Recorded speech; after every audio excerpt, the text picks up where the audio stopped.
Welcome to the Deer Society podcast. Here's your host, Brian Lemke.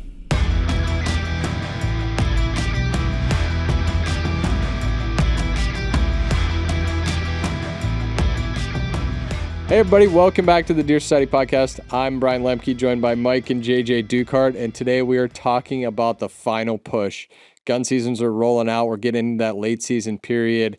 Deer are starting to shift. We've had some big weather shifts here just today and over the last week or so, and we're going to see if those deer make that shift. But talking about the final push, talking about taking some chances, what are those best food areas to be hunting right now, and what do those look like? Is it greens? Is it beans? Is it corn? Is it browse? What is that strategy in this final push here? So I'll kick it off to you guys. You guys have been doing some hunting here recently. We had a big weather change today, which we'll get into later. But the weather has been a little warmer seasonality-wise. So you guys have been out hunting. What have you been seeing?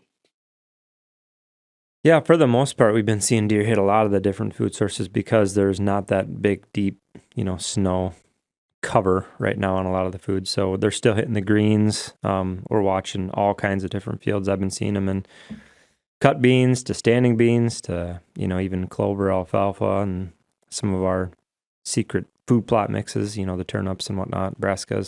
So they're kind of hitting everything from what I've seen.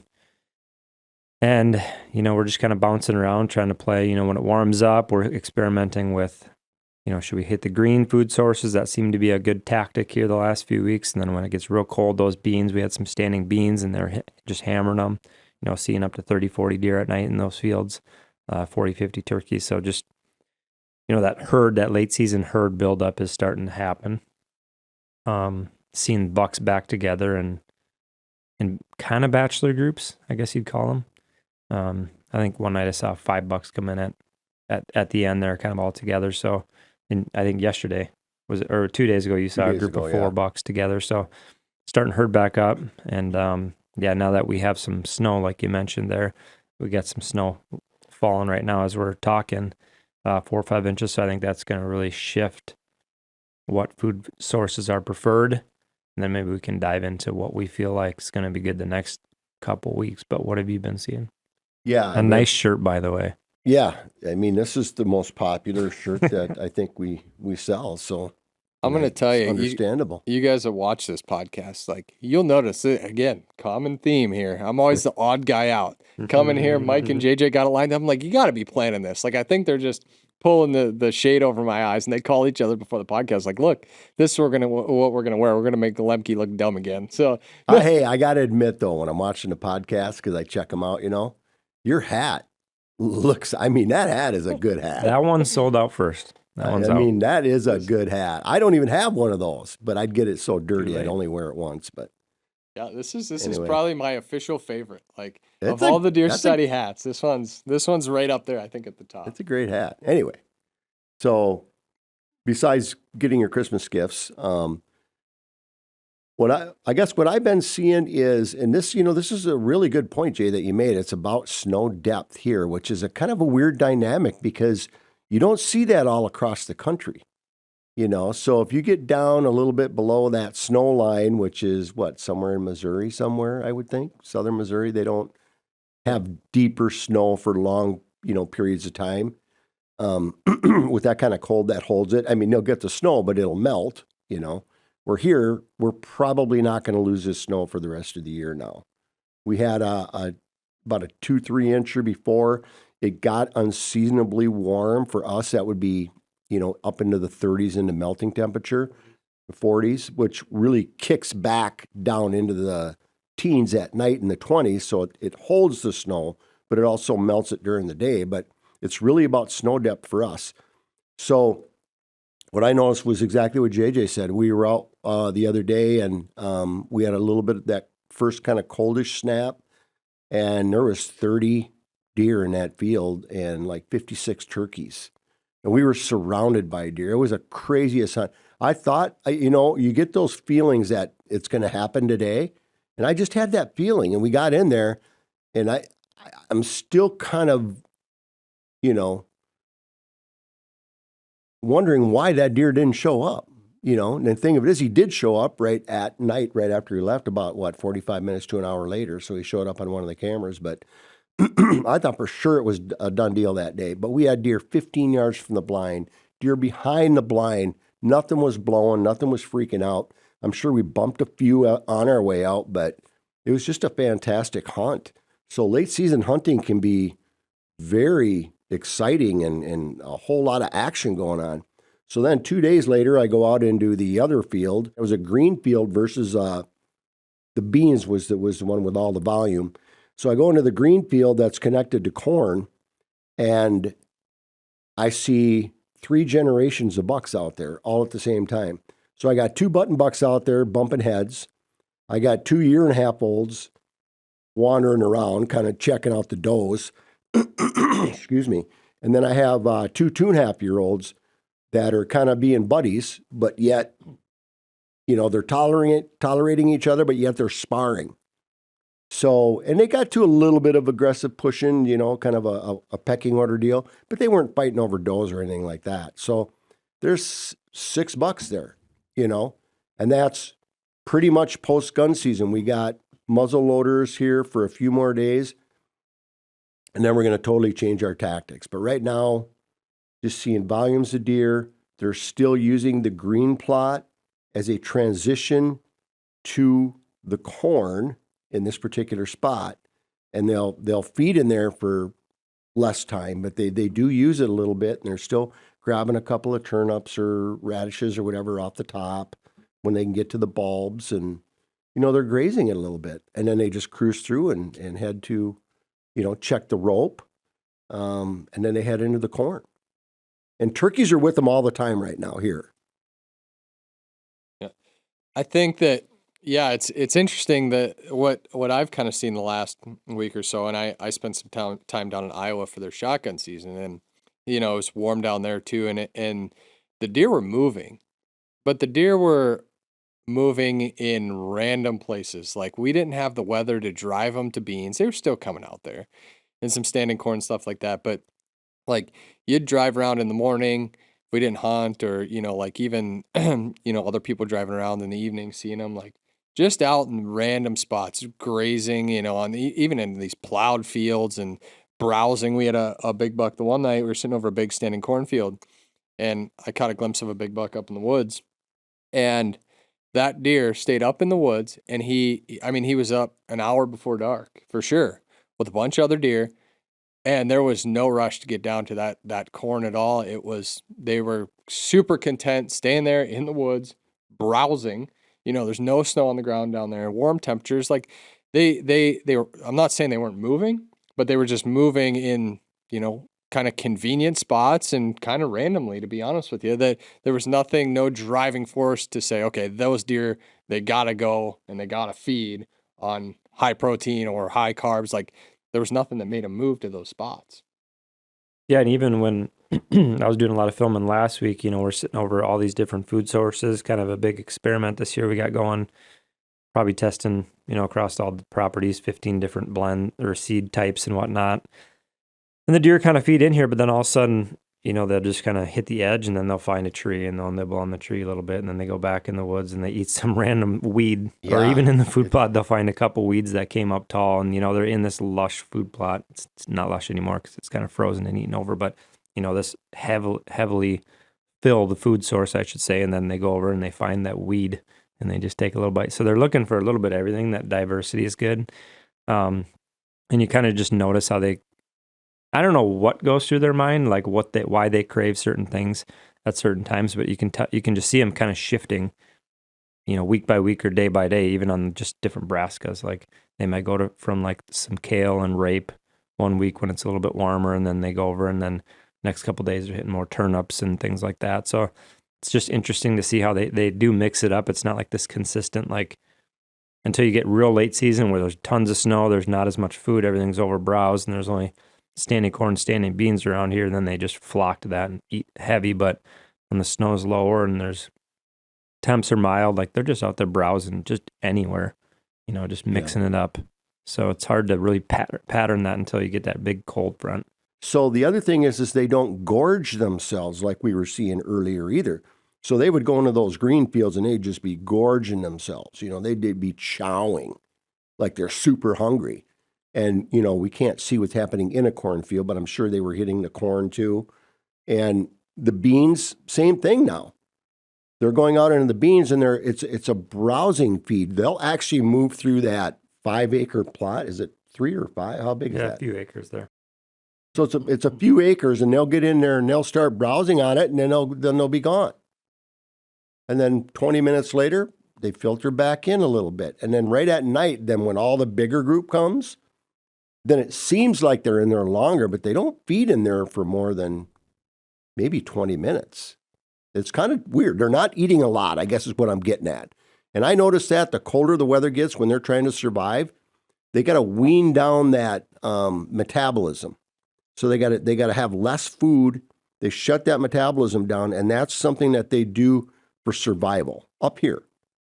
You know what I mean? So that cold weather, when it gets super, super, super cold, they literally will sit there, and I've said this over and over if you've listened to me before, how they'll almost shut their body down and sit there for almost a day and not eat anything until that cold, super, super cold weather goes away.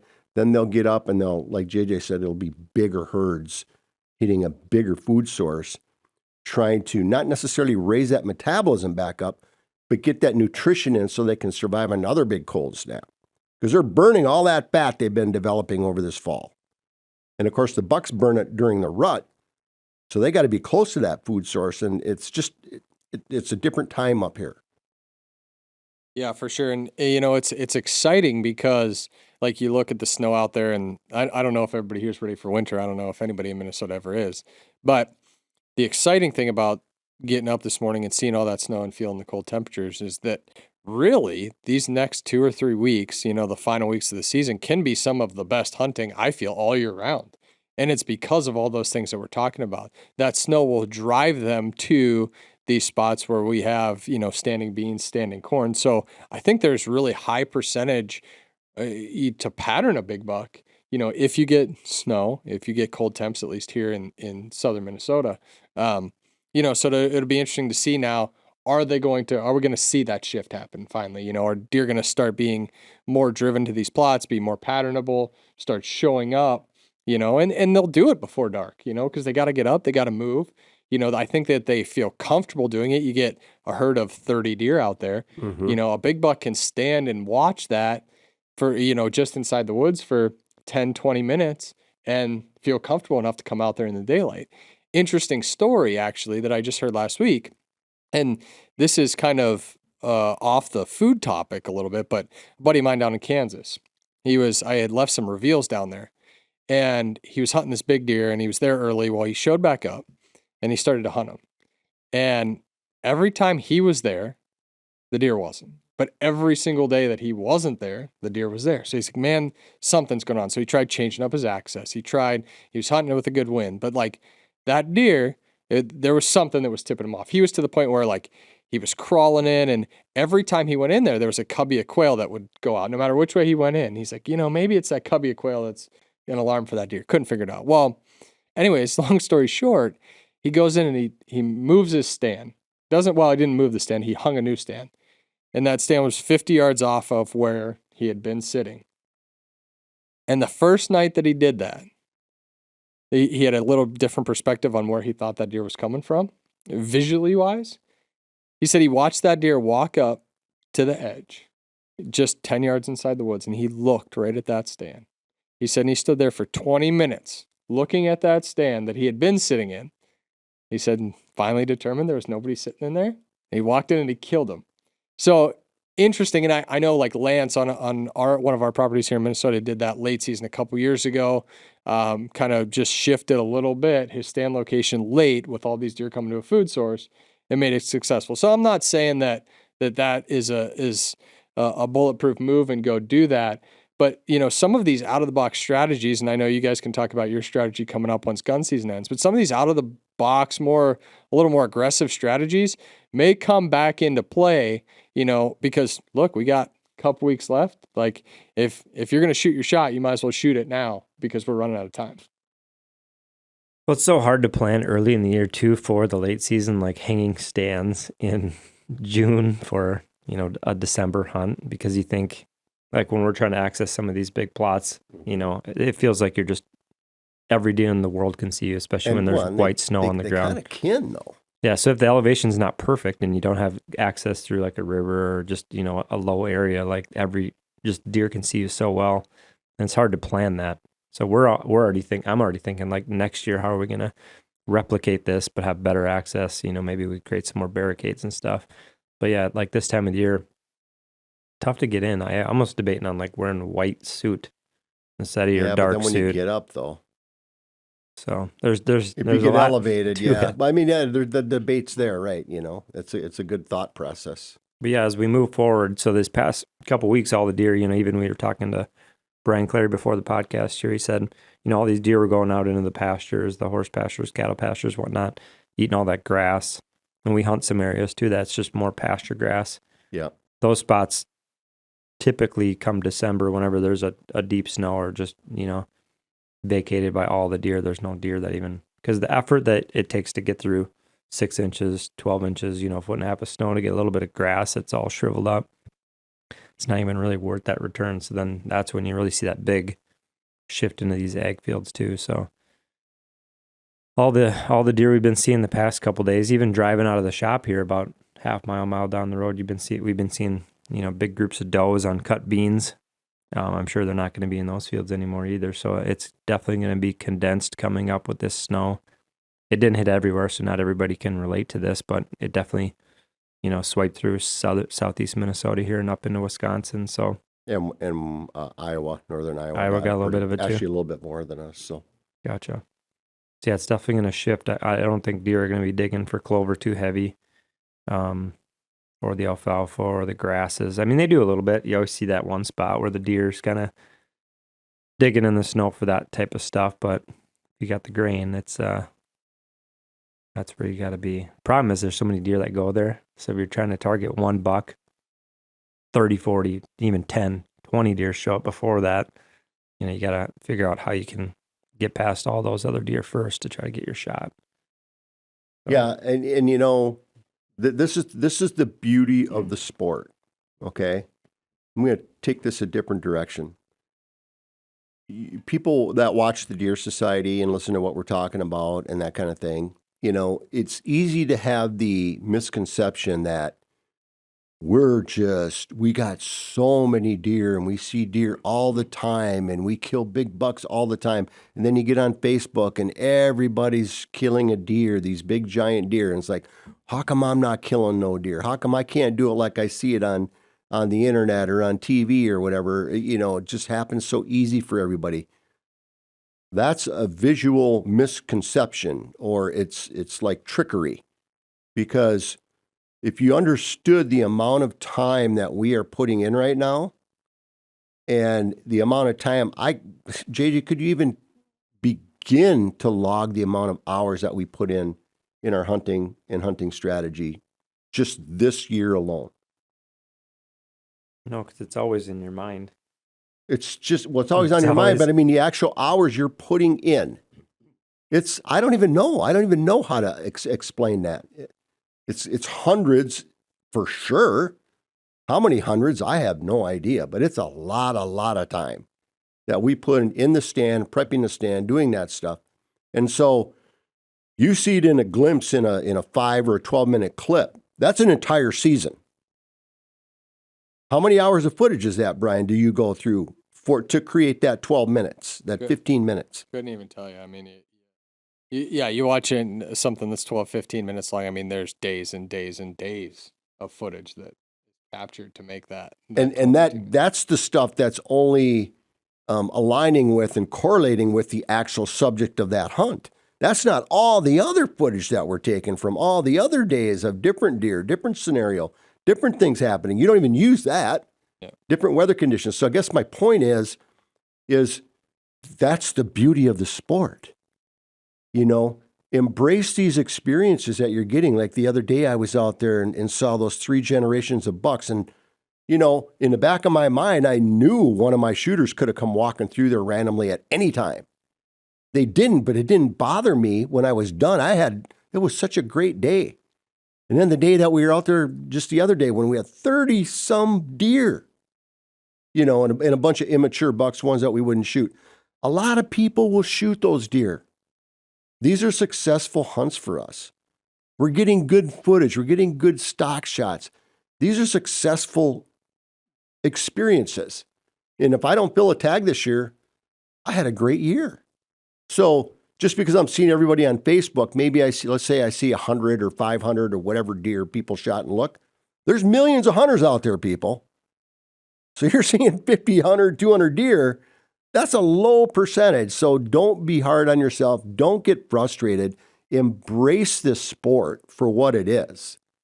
And for us, it's about continually, and it won't ever end, we're continually changing things with the land for our strategies. We're talking about that right now.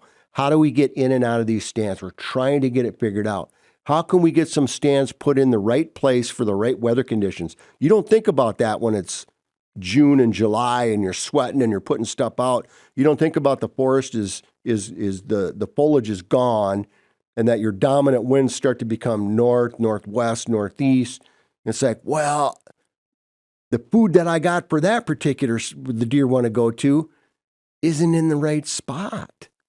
I can't get in there with that wind, but that's where that food is that they need. So that's a safe haven day for them.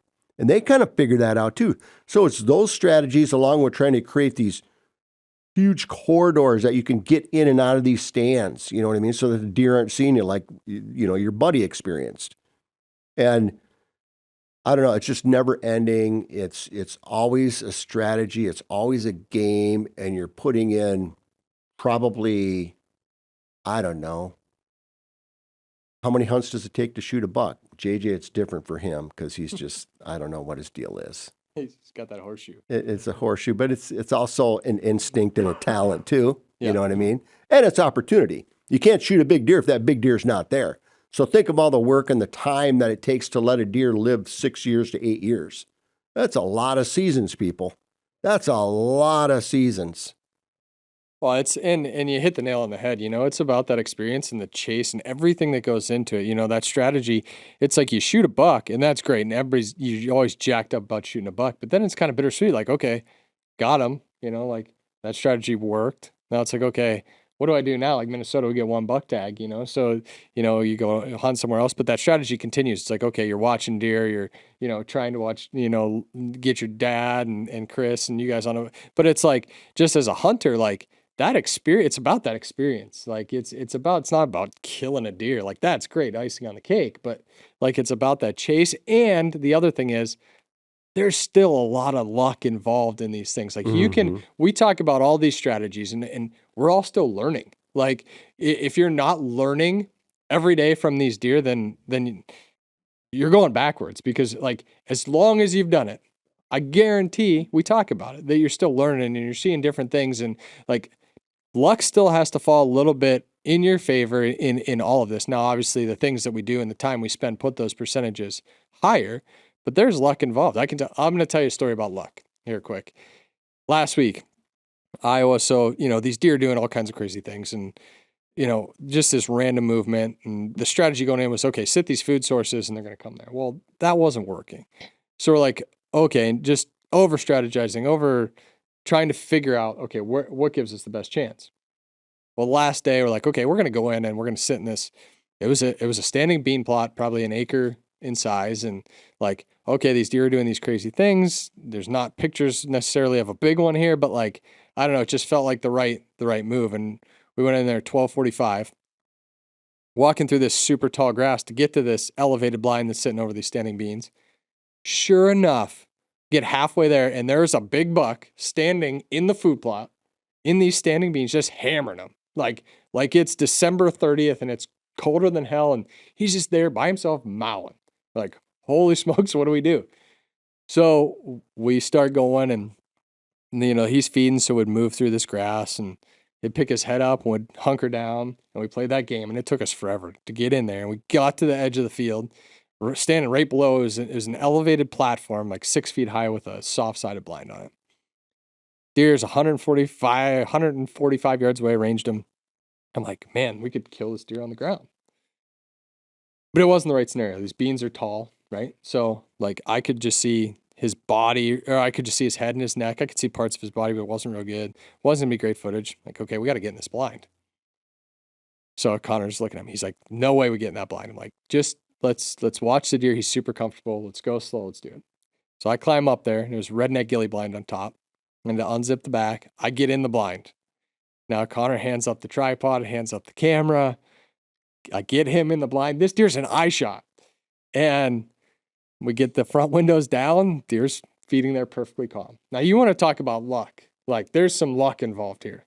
With him being out there, one, at 1 o'clock in the afternoon, just feeding. Two, for us to get in there, see him, like, and get in this blind and all set up. So it's like, okay, well, what do we do? It's about for us too, like getting the footage, telling the experience, like you don't just want to kill a deer. That's great. I'm nothing against anybody that does that, but we try to do something more to bring you some cool stuff. Well, deer's feeding there, and I was going to give it like a minute, and all of a sudden, deer gets jiggy. Like our wind's good. He doesn't see us, but like there's something wrong. All of a sudden, he turns and he goes and he starts going. He runs back in the woods and he stops in the wood line. And walks off. Like, and I'm flabbergasted at this point. So we went from the highest of luck to like the worst of luck. Or I'm thinking like, okay, something happened. Did we get a wind swirl? Like, this is a big deer.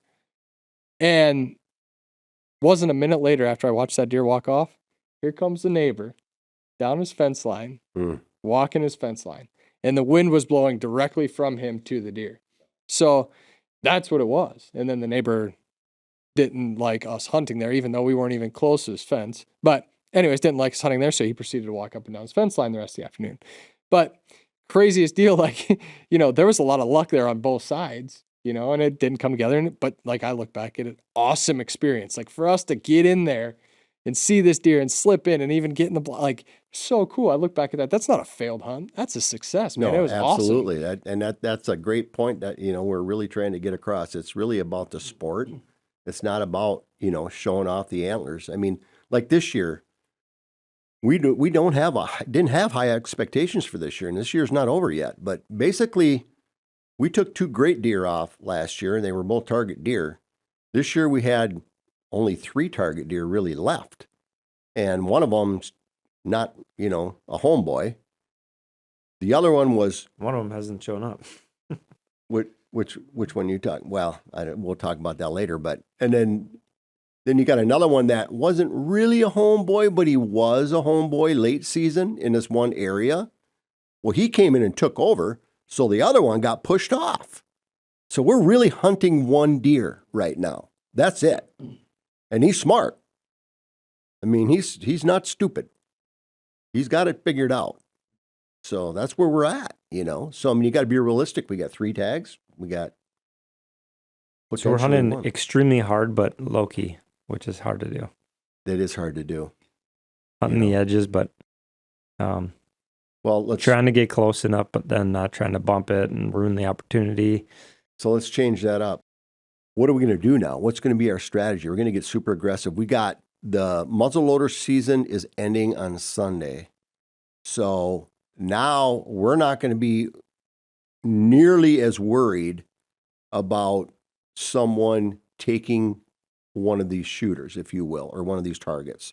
Or as far as that goes, the up-and-comers. We don't want them going away either, because we need more target deer to replace the ones that we've taken and so on. So we're going to be way more aggressive to try and get this one deer, the deer that we're chasing, try and get him out of there at 6.5 years old, so that the other target deer will come back, who's lived there his entire life and been the most dominant deer in the area, so that he'll come back, and actually some of the other younger deer that we're passing this year will stay home and can be competitive in that area.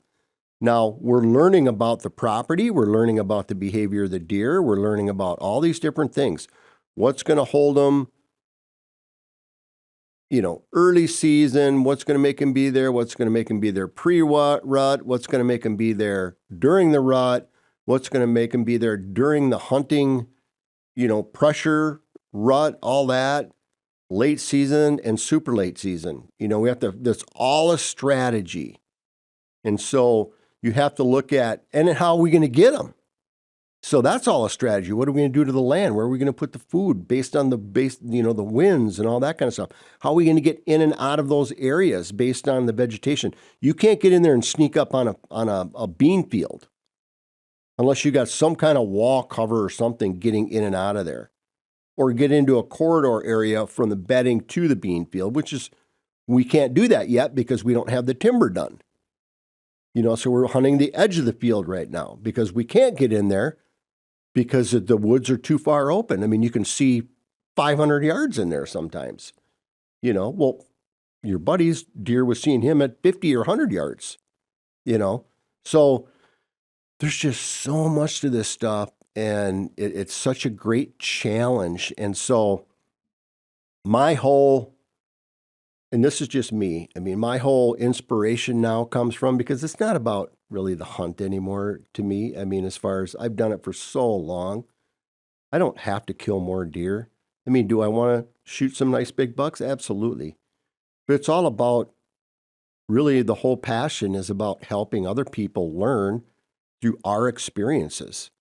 And my new passion isn't about growing the biggest antlers that you could possibly get and be in the record books. That's not it at all. What it is, it's all about age right now.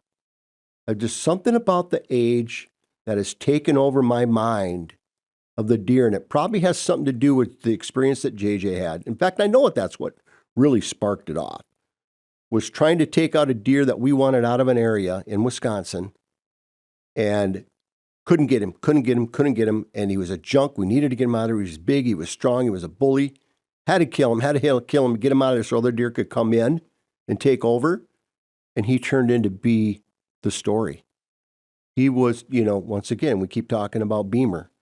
Not the biggest, baddest deer ever antler-wise, not going to be in the top ranks of any kind of books, but probably the most fulfilling and strategic multi-year scenario that you could possibly have, in the fulfillment. And I didn't even shoot the deer. The fulfillment, I didn't even chase that deer. I don't even hunt that place. But the fulfillment of watching that happen with JJ inspired me to continue that same thought process and that same strategy on our own land that I do get to hunt. And so that's my brain. I'm just eating up with it. Age. And it started out super frustration because the neighbors are shooting them because of, the things in the rut. We had one neighbor, and I'm not going to name any names or nothing because, there's nothing wrong with what they did, but took out 5 up-and-comers in the first few years, And so at first I would be angry and upset about it. And then you got to thinking, it's like, well, no, you shouldn't be angry or upset about it. Yeah, maybe you didn't get the opportunity personally. And now it's part of the strategy. So I know these deer are going to get taken. And now I'm at a point, and we are at a point, I shouldn't just say me, that when a neighbor takes a deer, we're just like, well, that's part of the game. We know that's part of the game we're playing now.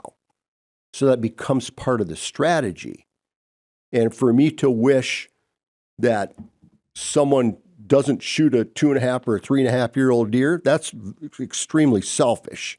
So I kind of caught myself on that one too, So, but anyway, that's the game now that's eating me up, is age. And the whole hunt, the whole strategy, everything about it is about that age. Inches are going to come with that.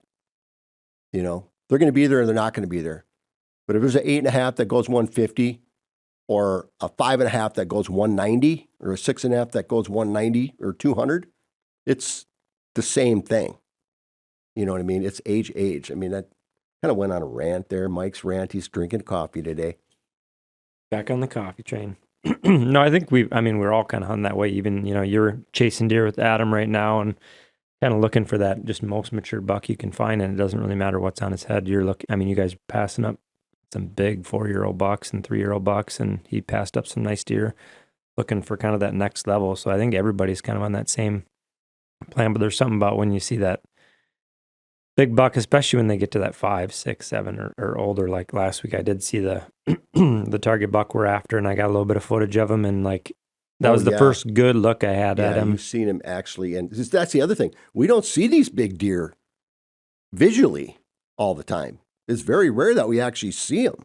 So he got first eyes on him. Yeah. So that night, I filmed a nice 3-year-old for a while, and then a good 4-year-old buck came through that we passed quite a bit this year. And then when the big boy stepped out with a couple other 3-year-old bucks, it was like, 3-year-olds look really nice and 4-year-olds look really nice. But then when the moment the big one steps out, you're like, oh man, yeah, that's like different. You can't mistake him.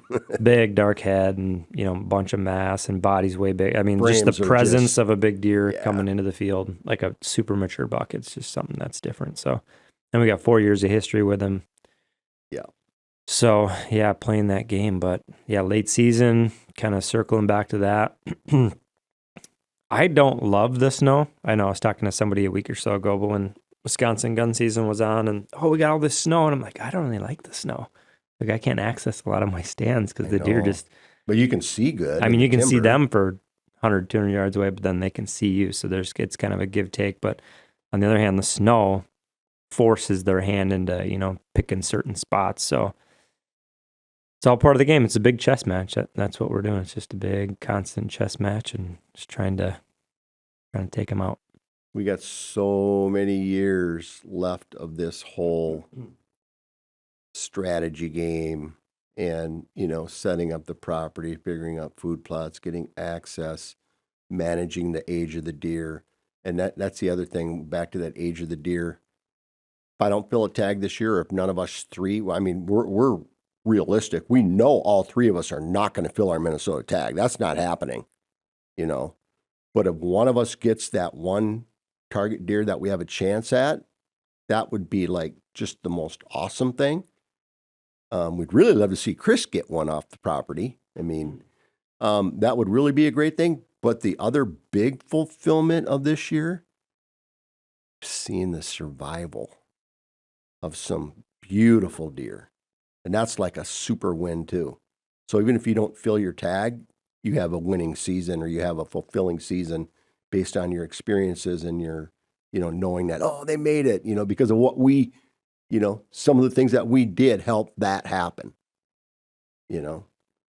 Let's talk about the strategy of this one that you're trying to kill. So, you guys have standing beans there. There's a pile of deer coming out there. I think it's even going to get better now that we have this snow and cold.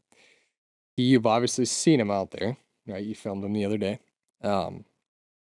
Based on your setup, this isn't like a slam dunk thing though. Again, there's so many variables that go into this and it's tough. So you tell me, the way that I understand it is most of those deer, they're feeding at a distance, but the easy thing to say is, and I don't know how far, like when you saw him, how far was he from where you were I think sitting? he was probably, I'd guess 80 yards when he was feeding out there the rest of the night. Yeah. And that's where most of the deer fed. Pretty much, yep. But now let me change I that. mean, some get close. It's just they're all over. So Because it was a week later that I was out there filming when we had all the deer out. They've kind of eaten a good chunk of that area up. So now we had them at, before they're at like 140 to 80 or 160 to 80, kind of what Jay did on that side of the field from where the blind is based. We have to have it there because of the wind. We had them more at about 90 all the way up to 15 yards walking right by the blind and 30, 35 yard shots for Chris, Yep. he just didn't show up. Yeah.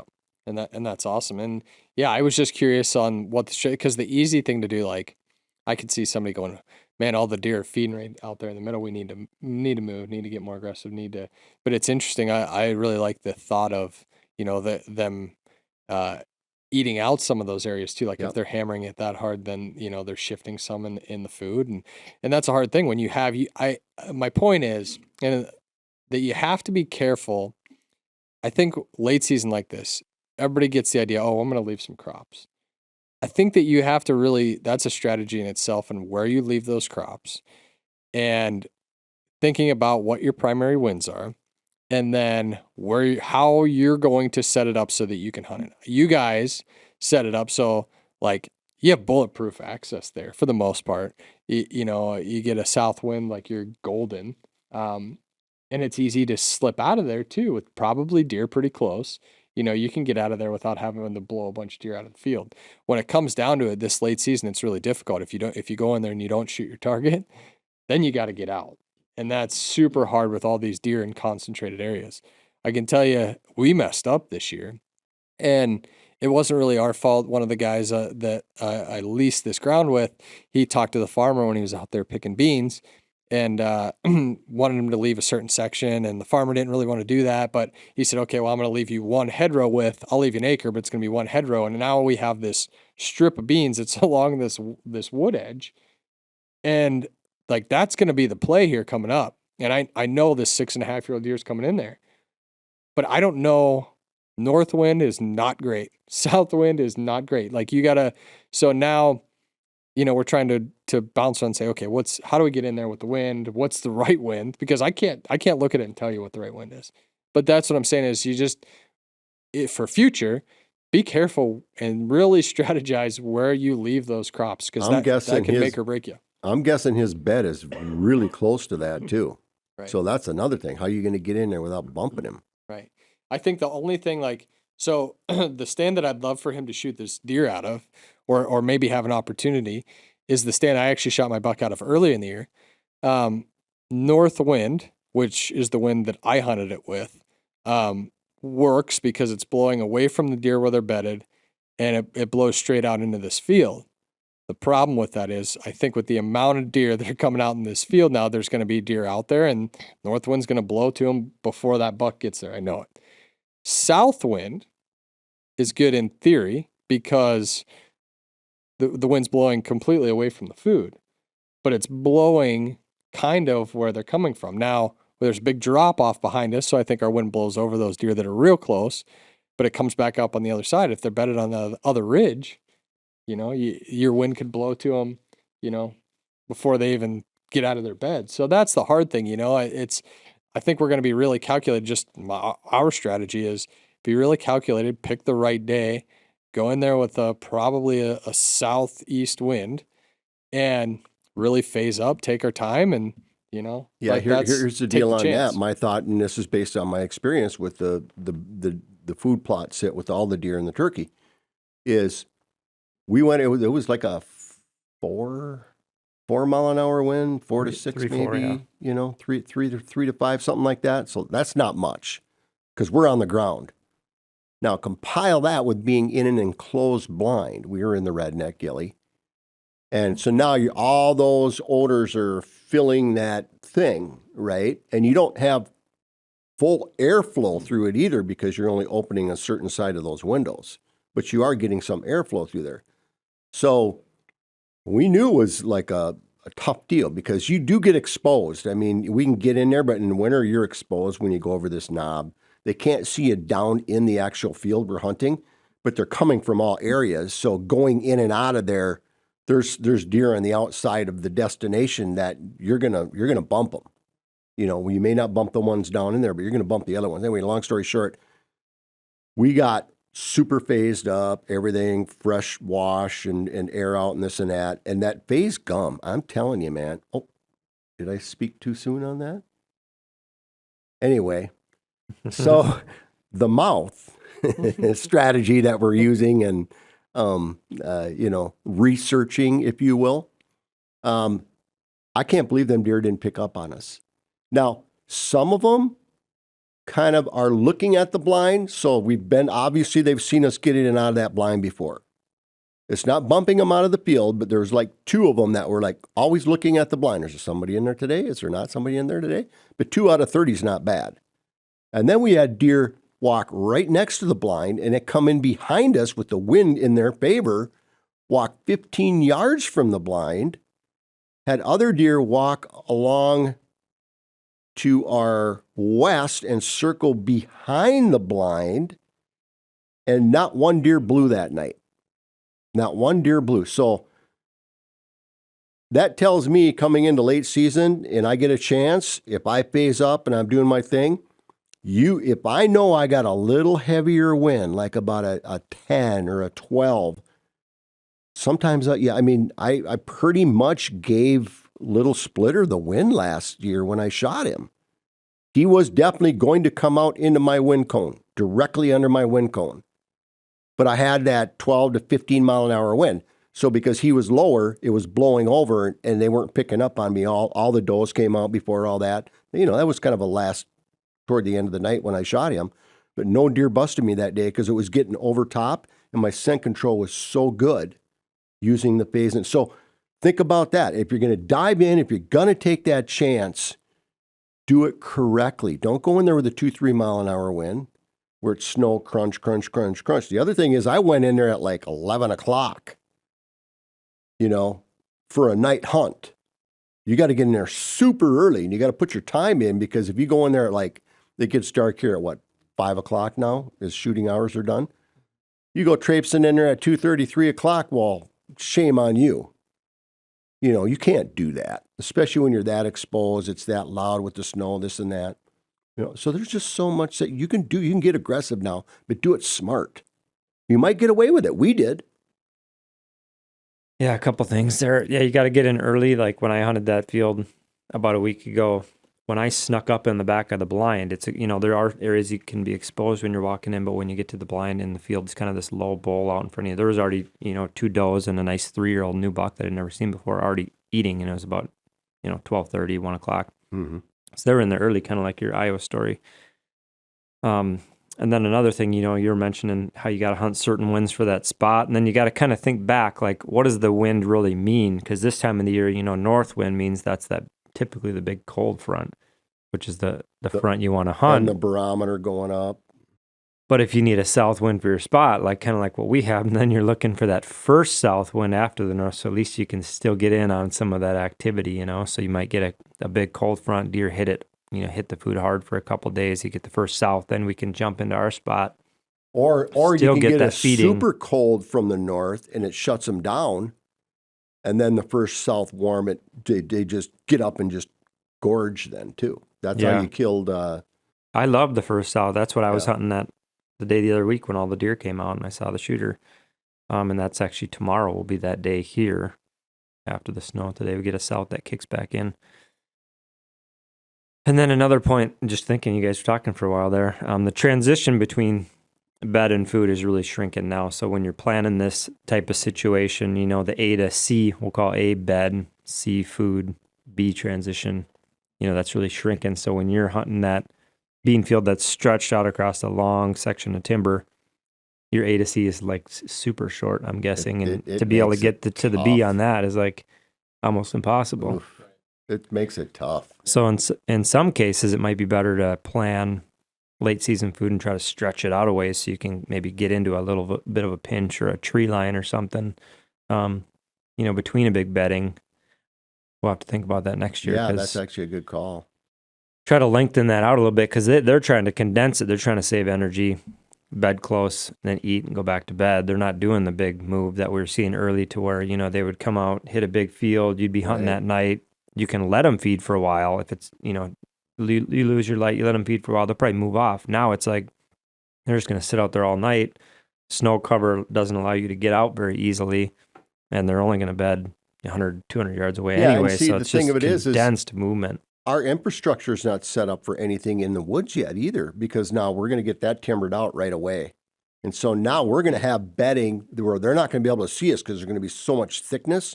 And we're going to be creating these lines of entry and these trails and stuff like that, where we can slide into the timber in and out and hit the pinch points. So they could be bedding fairly close by, and we should be able to slide into that timber instead of hunting just the food. And we could start hunting pinch points along with hunting the food. So that's where your wind strategies can, maybe work to your advantage too. So, and we create these pinch points. We don't just say, oh yeah, well, there's a pinch point over there. No, we're going to create the pinch point like we did down below. We cut out a green field in the middle of a cornfield. So we knew transition coming from the timber bed, going into the green, going into the high carb food. We knew that transition would last throughout the season, and that proved itself out on the other sit I told you about with the young generations of deer. So they're still hitting the mid-season food on their way to the late season food. So it created a pinch point just from that strategy. So we won't have to hunt the cornfield or the corner bean field in IMAX anymore. If we get a good system in the timber, we should be able to hunt some pinch points from where we're creating the bedding, where we know they're going to want to bed, and get into areas where it's going to take them to the food too. So that'll add a whole nother dynamic to it all. Yeah, and kind of part of the final push that we are going to be aggressive is because we have this logging going on in January. So right after the season, we're going to blow this place up anyway. We're hopeful that if we can do it early enough, all the browse we're going to lay on the ground by logging, leaving all the tops, we'll still have this grain. The deer can kind of filter back in and drop some antlers for us. So we'll see if it's a make or break. But we're going to be aggressive because when the season's over, I mean, we're going to go in there and get pretty heavy with equipment. And yeah, but they got the whole other side of the property for a safety zone for the browse and whatnot too. So, and some food over there. So hopefully, and it doesn't really matter because you're going a whole nother year cycle. So maybe we'll go through here and we'll each pick our top 3 food sources to hunt for the final push. Brian, you can go first. Yeah, I mean, I think a clear one for me is standing beans. I think if we get cold weather and there's snow on the ground, like there is nothing better than standing beans. Standing corn can be good too. Deer will also go to standing corn. Your any standing grain that you have when you have snow and cold is really good. Number 3, that's an interesting one. You could look at greens, because, deer will still hit those greens when it's late and it's cold. If you don't have any of those though, I will say I have seen, deer go to fields, that are cut beans or cut corn, and maybe there's, there's still a little food left over from the farmer in there, through harvest. So you're not out of the cards there. I have seen, standing bean fields. I know Andrew's hunting one right now, and he's got some good deer coming to it. And he did late season last year too. It's a completely cut bean field. So I would say top 2 for sure. Beans being 1, corn, and then, greens are good.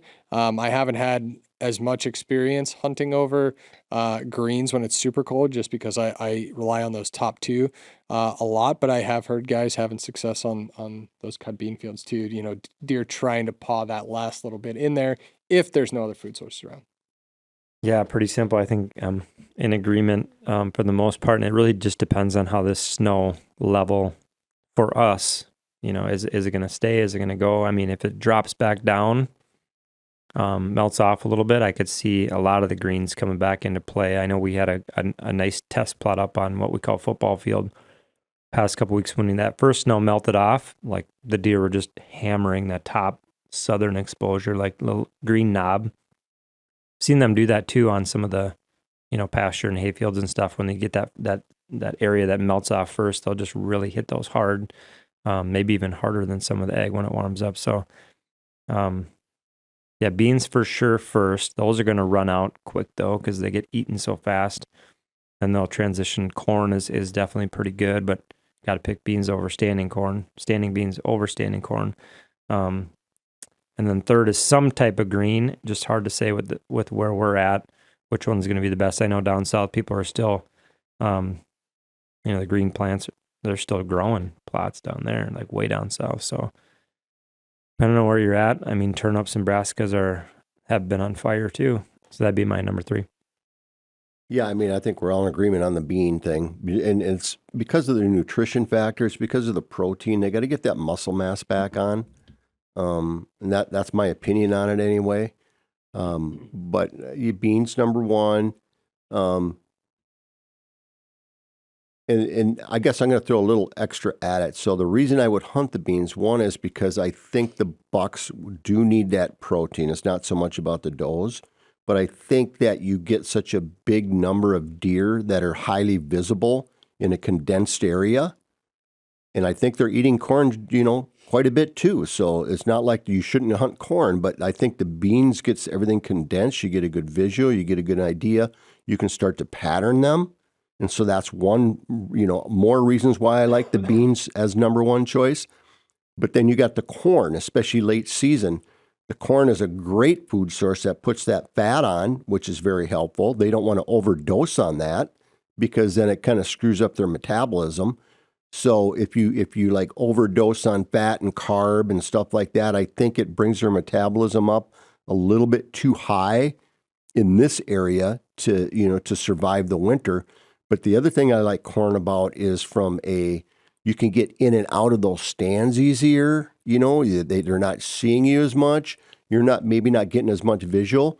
But up here now, I'm looking at, with the snow as a factor, I'm looking at the trails.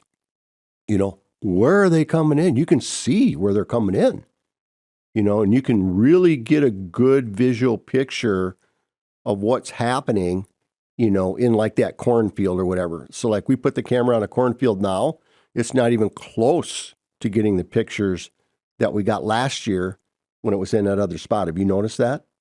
So where are they coming into that corn? That's a big deal too. How can I get in there? I can get in there. If they're coming in on this side of the field, I can slide in because the corn's giving me the cover. I can get up into a tree. You know what I mean? So that's another good strategy for corn. And then I would say, and then once again, look at the trails with the snow. But then I would actually even like to see if I can have a winter water source, which is very, very rare, unless it's like a moving stream, but then you're not really in control of where they actually access that particular part of the stream. But if I could control a water source during the middle of winter, I think that would almost go up there right next to the bean thing, and you could monitor it because you're going to see the trails. You know what I mean? If they find it and they're hitting it and they know it's there and they're going to get consistent with it, and it's in a strategic spot, more of an interior timber versus along a creek bed, they're in that interior timber. I think that would be golden, and I still haven't figured out how to do it up here yet. That's a great point. Something that I think I overlooked for sure. But yeah, if you could keep water open, and I know they make some stuff out there. I think Banks makes one. There's some other things, but like little aerators that you could keep water holes open. I think if you have an open water source late season too, I think it'd be killer. It would be killer, especially if it's in the right spot. Yep. Yeah, I think that's all great. So, to wrap this thing up, a couple things. One, go do some scouting. Like if you got a tag still in your pocket, and like deer are gonna move more than likely if you get good weather, cold weather, snow, especially up here, like deer are gonna move. So if you're like, where should I hunt? Go do a little scouting. Now don't go and blow a bunch of deer out, but I think we're at the point of the year where if I had the question, like I would go try to look at the trails and find out where they're going, do some scouting, and even scout more than you hunt this time of year, because, some of those times it's hard to get in and out. So like go find out, put a game plan together, get a strategy and go in there and get aggressive and kill one.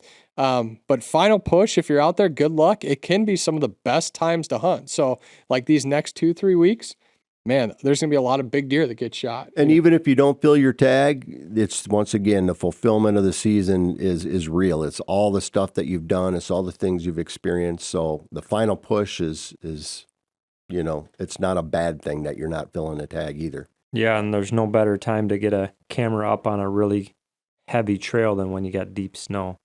Put a reveal on that, head into a good food source, and you're going to get pretty much all the deer on that camera too. Well, good luck out there in the final push. Thanks for tuning in. If you're watching on YouTube, make sure you subscribe. Thanks for listening. If you haven't done so already, make sure you download the free Deer Society app. It's free on the iTunes Store, Google Play. Lots of good information on there. Still some hunt breakdowns that are rolling out on there, so make sure to check those out. Thanks for tuning in. Good luck out there on the final push.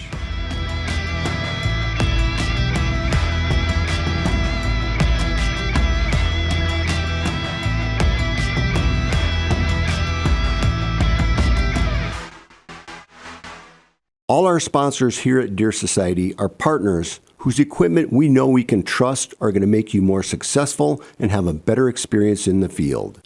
Products like Illusion Systems, maker of the Black Rack, the Extinguisher, and the Phase Body Odor System. Tacticam, Reveal Cell Cameras, 10-Point Crossbows, Onyx Maps, Osseo Gear, Hooyman, and Big Frig.